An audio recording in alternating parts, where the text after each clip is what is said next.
Loved ones, Management 3130, today's session 16. If we were meeting in class, it would be 13 July 2020. I have one admin thing to share with you, and that is that our next class, session 17, will be your third midterm. It'll cover chapters 9 through 12. Today, of course, is a presentation on chapter 12, and 12 focus on motivating employees. So let me start with what will become the attendance verification question. It's a short one. My daughter is now, in the fall, she'll be a last semester senior. She graduates in December. When she was perhaps 16 years old, we were just having a family conversation, and she said something about me having white hair. Well, I recoiled in mock horror, and I said, honey, I don't have white hair. Old people have white hair. So I got the 16-year-old eye roll. All right, Dad, what color is your hair? Well, I wasn't prepared for that.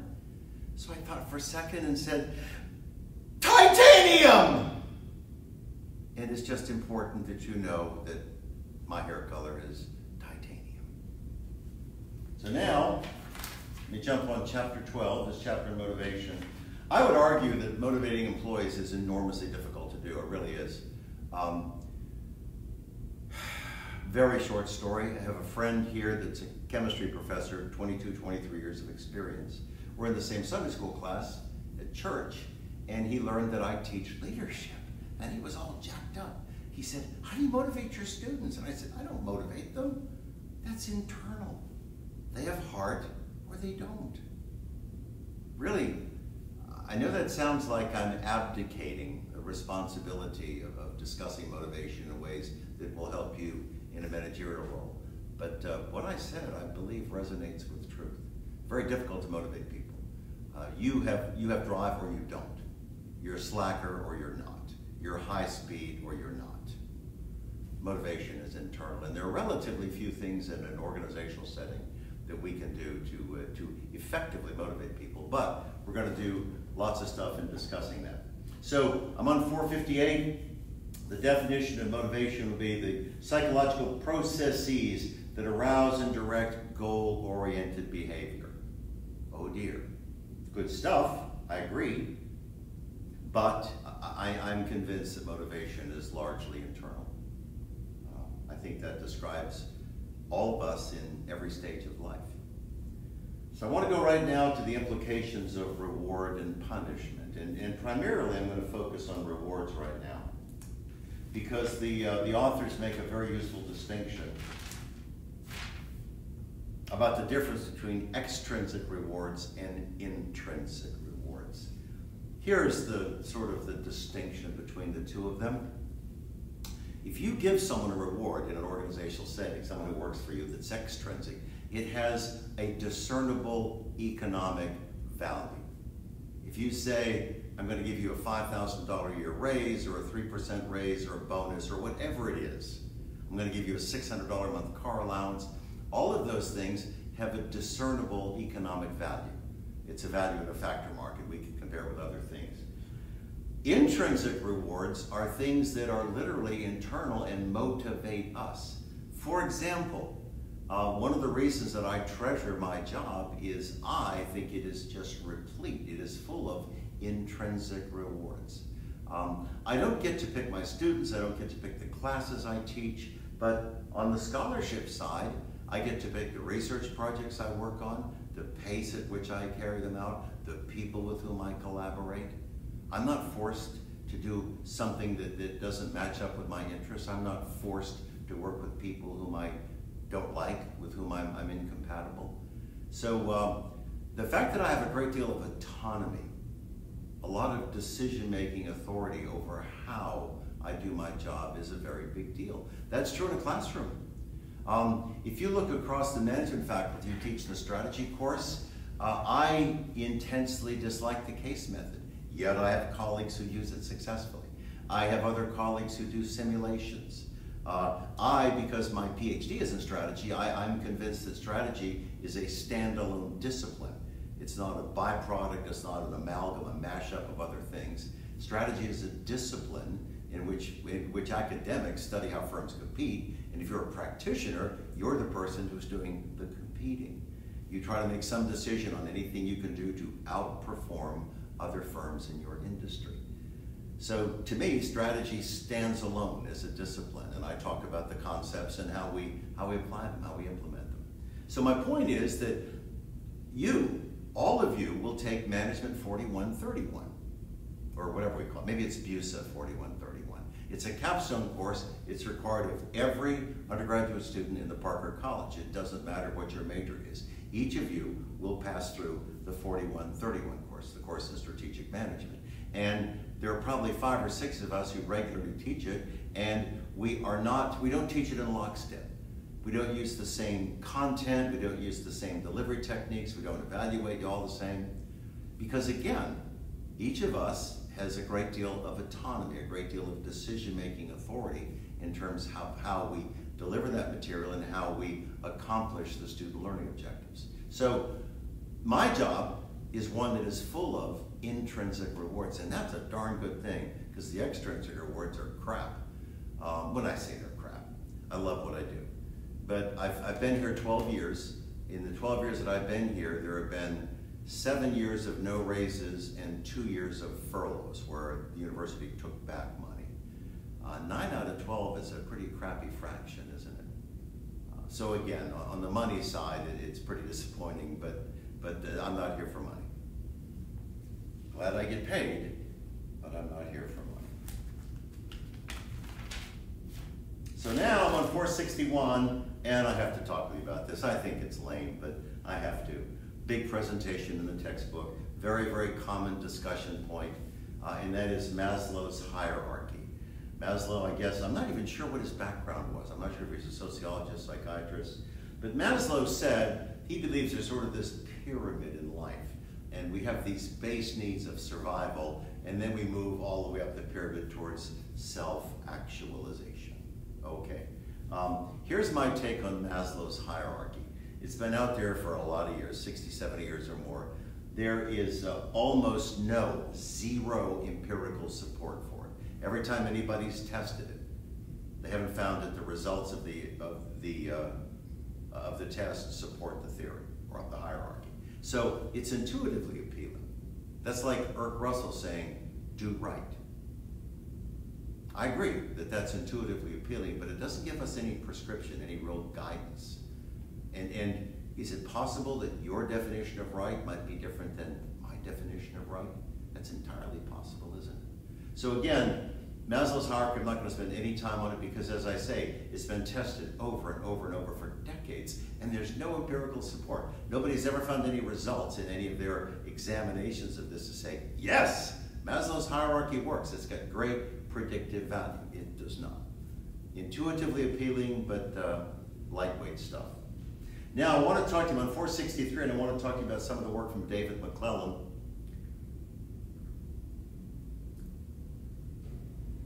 McClellan was a psychologist, very prolific guy.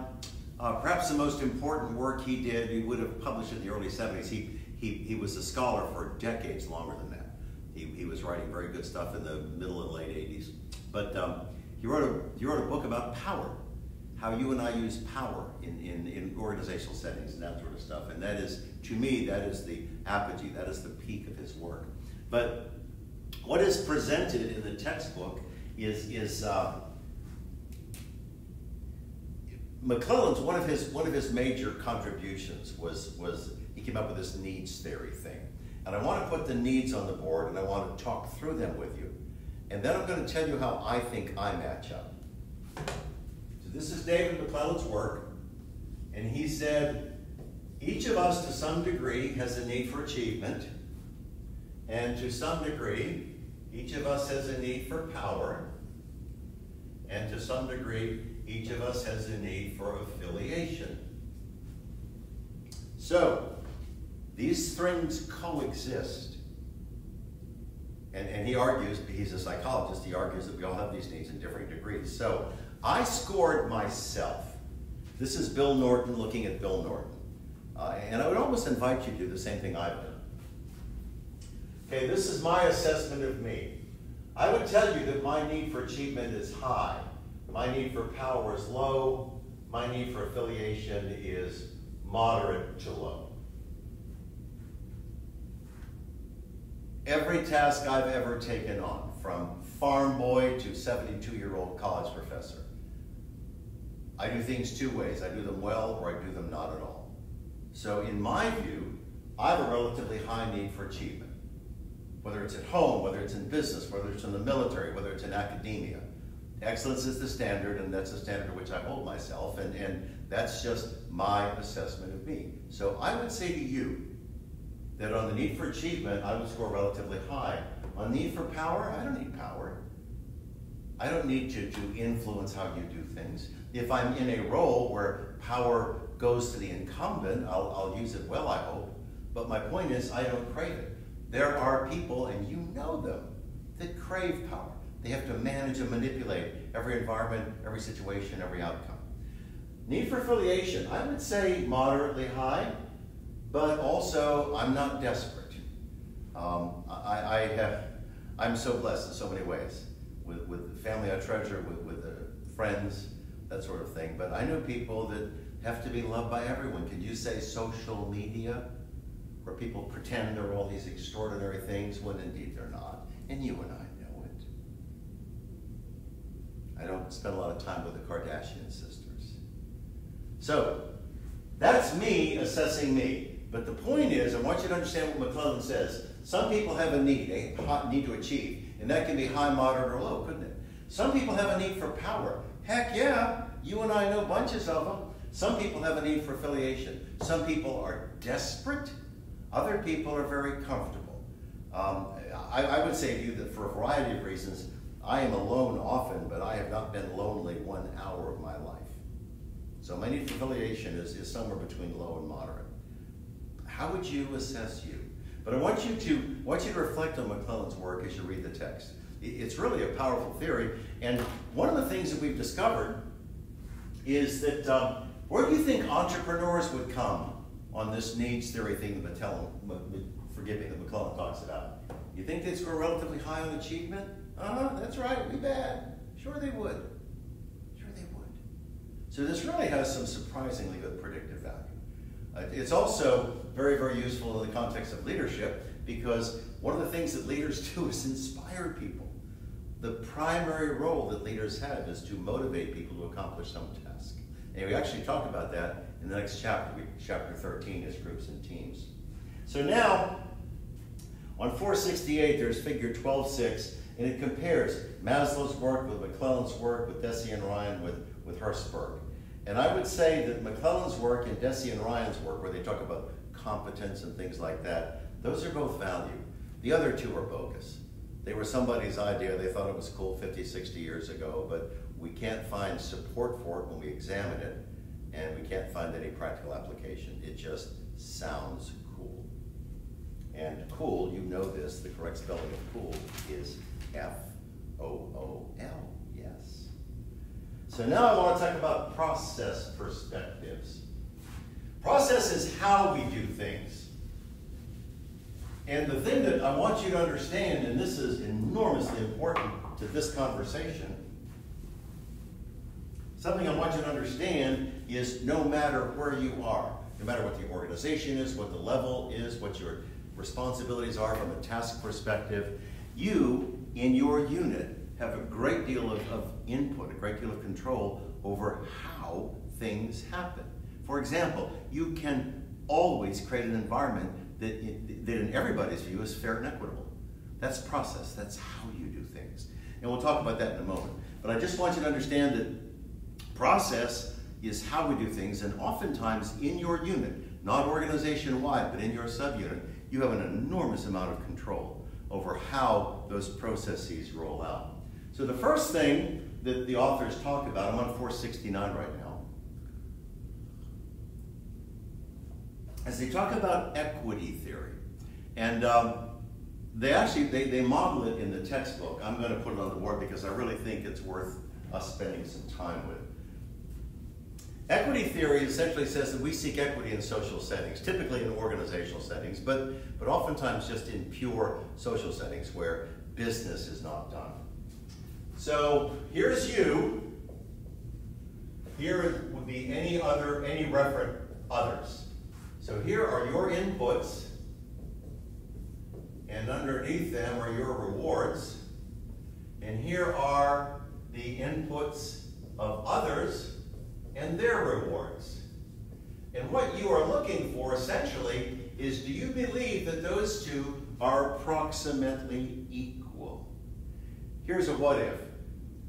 What if I show up at work on time every day, work hard, good attitude, contribute a lot, and I'm paid X?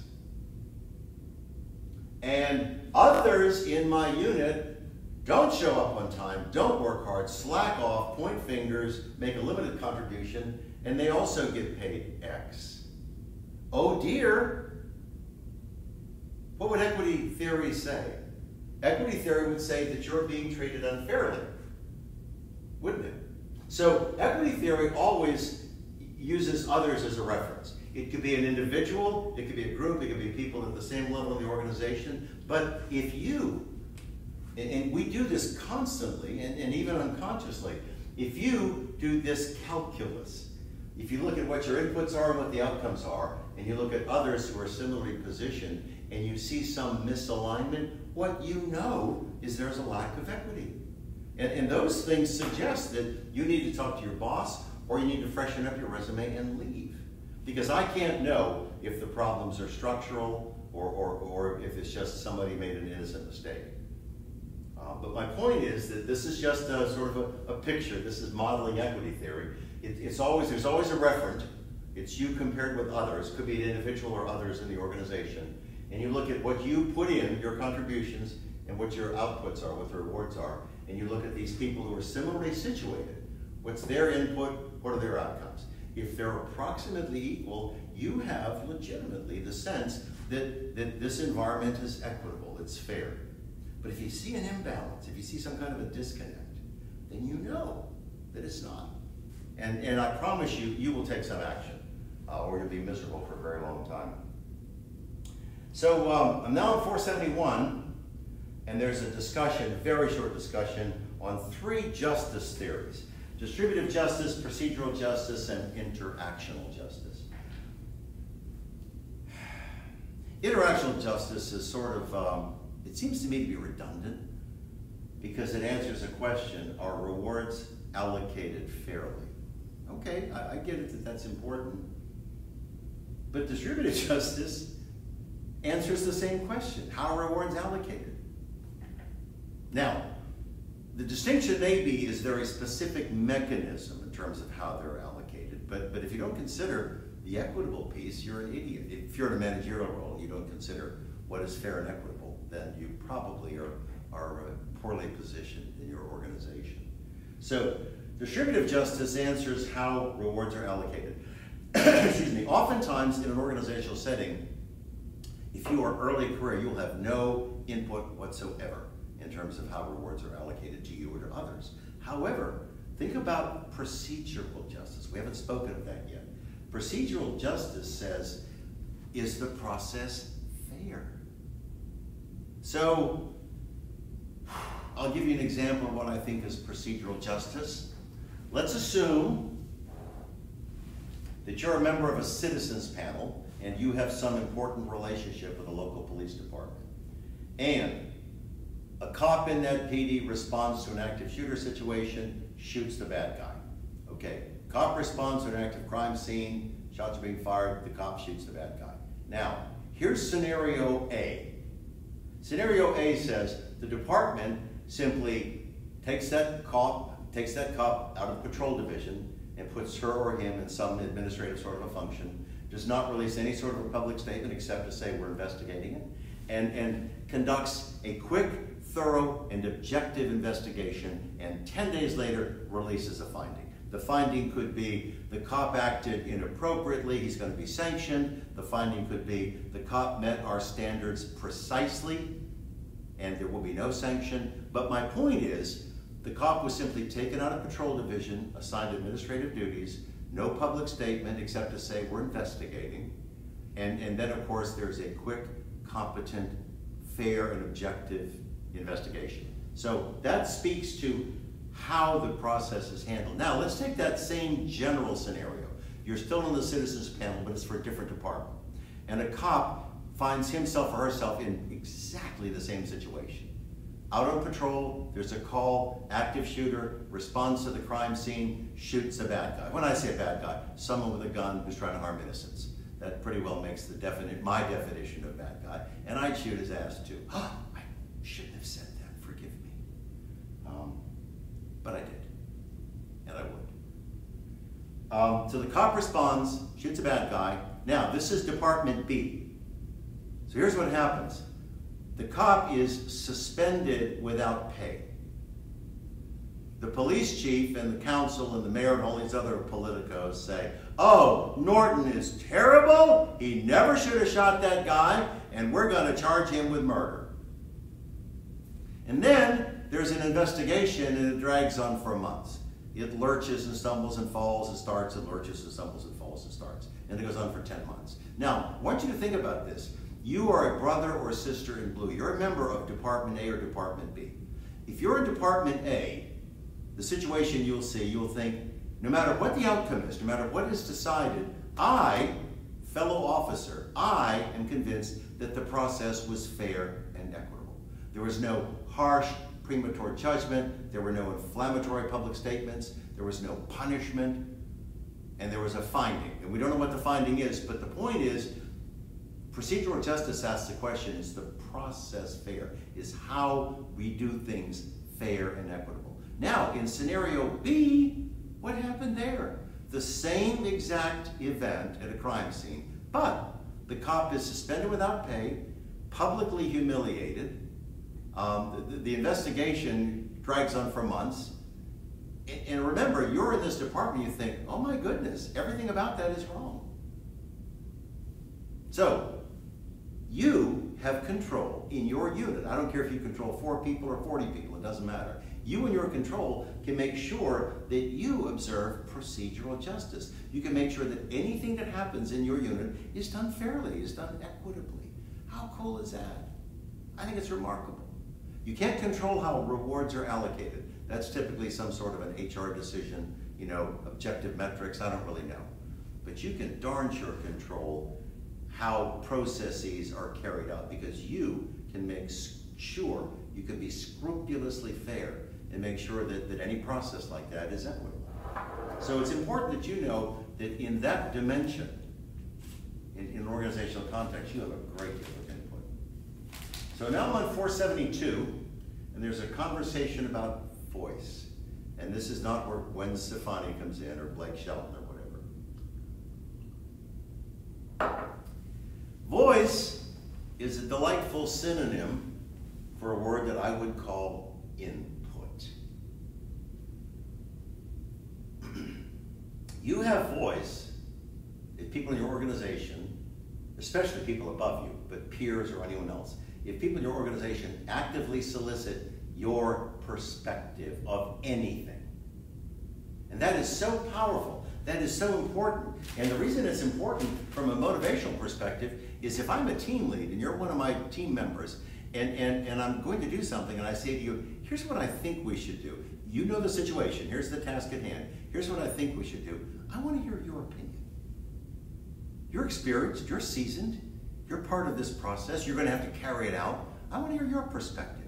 Do you think that what I'm contemplating is right? You may say, heck yeah, let's do that. Or you may say, no, I don't think it's right, here's why. And you'll suggest some other approach. And I don't know what will happen, but my point is, if I'm your team lead and I actively solicit your opinion, what I've done is I've motivated you, I've lifted you up, I've told you explicitly that I respect you. I respect your experience, I respect your position, your perspective on this stuff, and I want to hear it. And it may, your voice, your input, may very well influence, it may shape, it may change what it is we're going to do. Or you may validate it, but even if it doesn't, you know that you matter.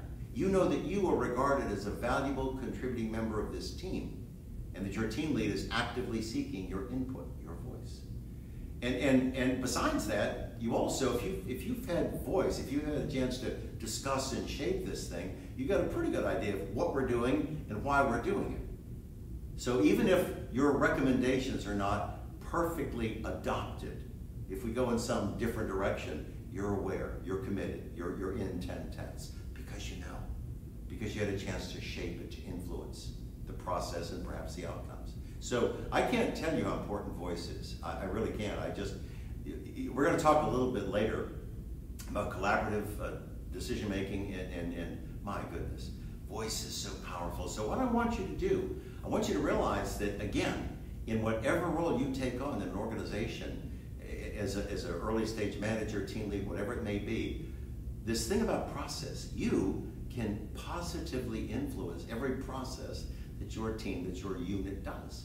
And giving people voice, actively soliciting their input. You don't have an obligation to adopt everything they say, but I can promise you it will often influence you in positive ways, because they too have experienced, they are the ones who are going to make it happen. The people who implement it should have some voice, some role in whatever it is that we do. So again, I want you to understand how powerful this voice thing is.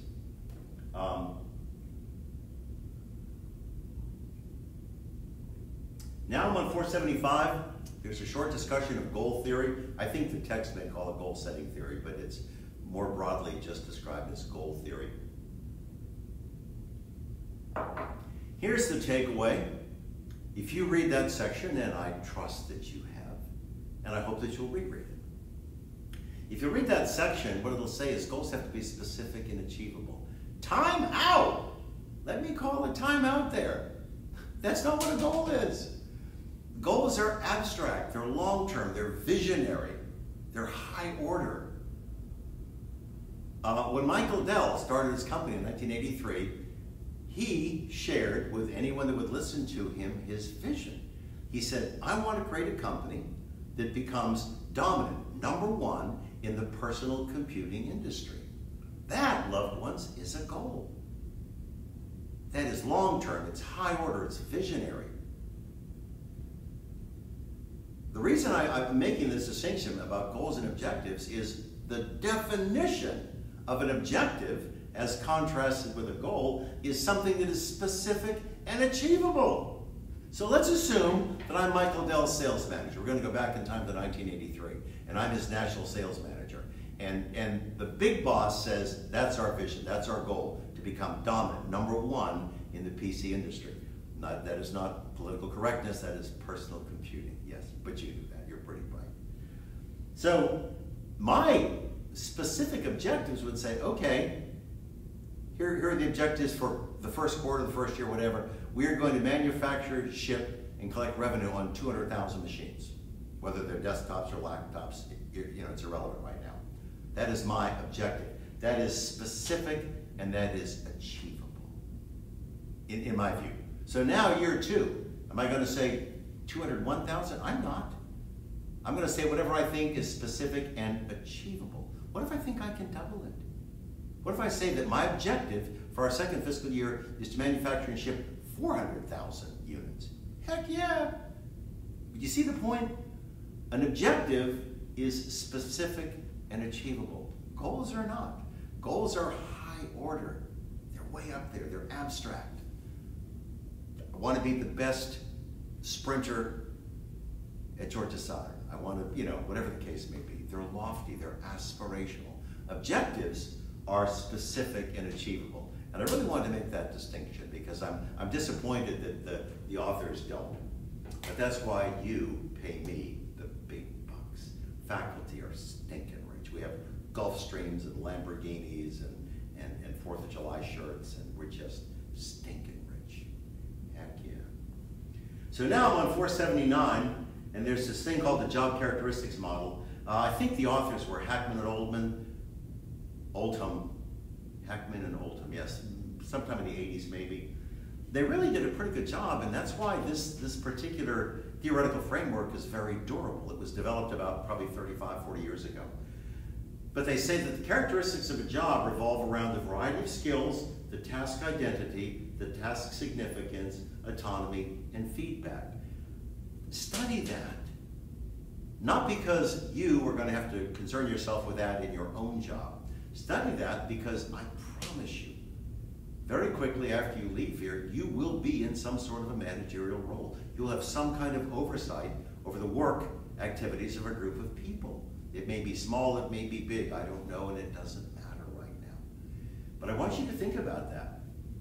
If you are a team lead, let's say you've got 8 people and you all have a specific objective that you have to accomplish every day or every week or whatever the case may be. Can you build in a variety of skills so people don't get bored because of monotony? Can you do that? Well, if you build the same stuff, maybe you could just shift people into doing different specific tasks. Besides that, if you do that, you're cross-training them.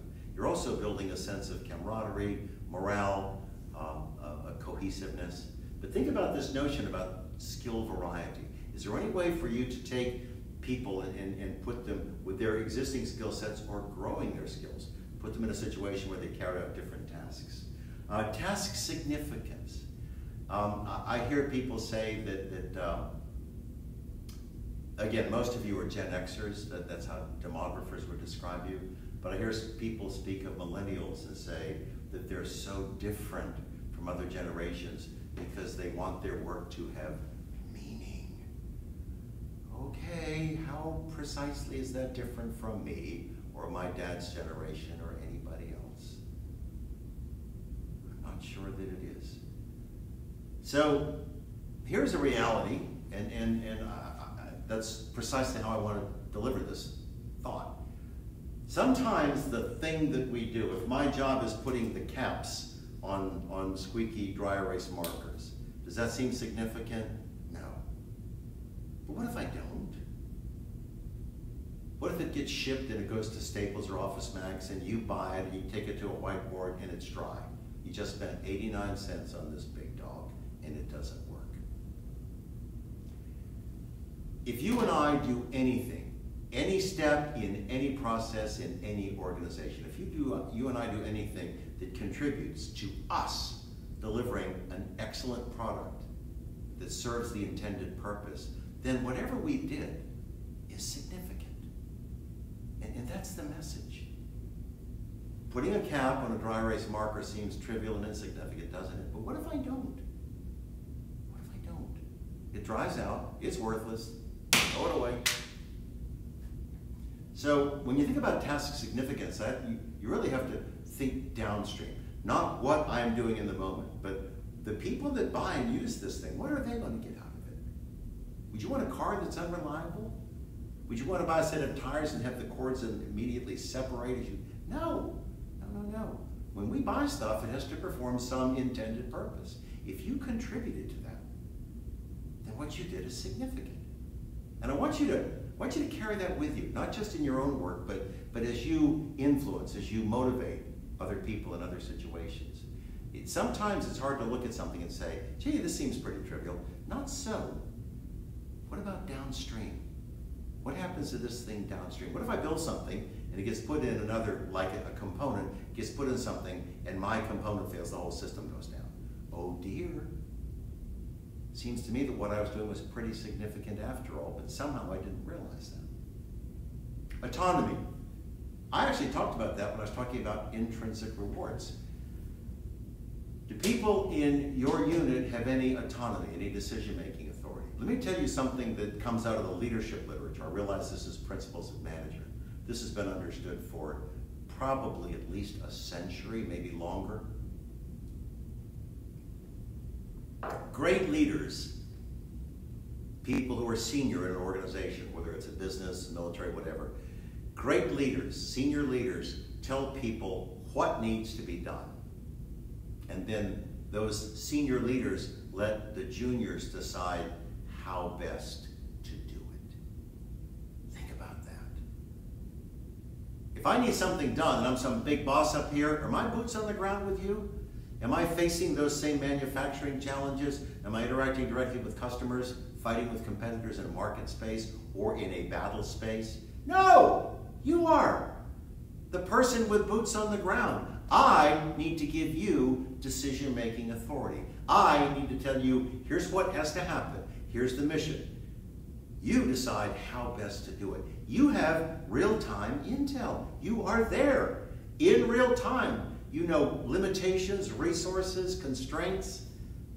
So this thing about autonomy, good leaders tell their people what needs to be done, and then they empower them. They give them this decision-making authority to decide how best to do it. That's one of the reasons I love teaching leadership. I get so jacked up when I teach that course.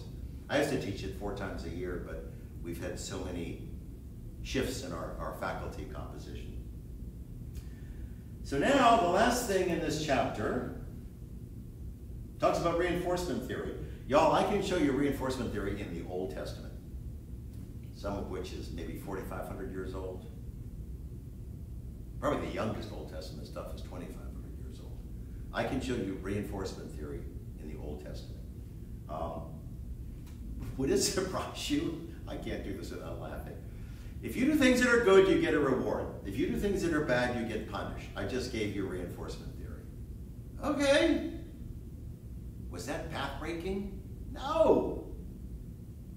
But think of how that influences what happens in an organization when you have influence over some group of people, some group of workers. You know, small team, larger group, whatever the case may be. Do you reinforce good behavior with rewards? You should, shouldn't you? Sometimes rewards are intrinsic, aren't they, as opposed to extrinsic. Let's assume that I'm your team lead. I'm some mid-level manager, and you do some important stuff. And I recognize that your individual contribution was really extraordinary. But I don't have the power. I can't say, okay, Goober, here's a $15,000 a year raise, or anything like that. I don't have the power to throw an extrinsic reward at you. But I darn sure have the power to give you an intrinsic reward. Here's what I might say. I might say to you, what's on your heart? What would you like to do here that you think would be new, exciting, you know, path-breaking, whatever the case may be? And you might light up, you might say, I have the coolest idea to do, and then you're going to describe your cool idea. Could it be a process improvement, a new product? I don't know, it doesn't matter. So what am I going to do? I'm going to reward your good behavior with an intrinsic reward. I'm going to say, all right, here's our new deal. You now have 1 day a week, 8 hours out of every week. You can spend them however you wish, but 8 hours out of every week, compensated time to work on that project. And if it grows, I may let you wrap a team around it or whatever. But you see my point? When people do good things, they need to be rewarded. Sometimes you, in an organizational setting, will be constrained. You can't throw money at people. You can't give them a bonus, a raise, whatever they got, a new car, whatever the case may be. But you can always reward people intrinsically, can't you? You can put them in developmental situations, you can send them for extra training, you can do all kinds of stuff like that. So think about the value. When we talk about good behavior gets rewards, think about the value of intrinsic rewards, because most of us treasure them. I certainly do. And then the bad stuff, punishment takes so many forms. Sometimes it's counseling, sometimes it's sanctions. By that I mean you're reassigned, you're demoted, people don't delegate good tasks to you. Sometimes you're fired. Sometimes you go to prison, yes. I do want to say something, though, that I was really stunned when I was preparing for this particular class. I'm on 486 right now. This was in this discussion of reinforcement theory. And the authors point out something that just really pleased me. What they say in the text is that punish people in private. Well, I was delighted to see that. That is part of the military culture. To be fair, the military is a monster organization, millions of people on active duty, and not everybody is a great leader. And some bad leaders will punish people publicly. Never a good strategy. But in my army, we're talking half a century ago, I can promise you the ethos was that you praise people in public and you reprimand them, you punish them in private.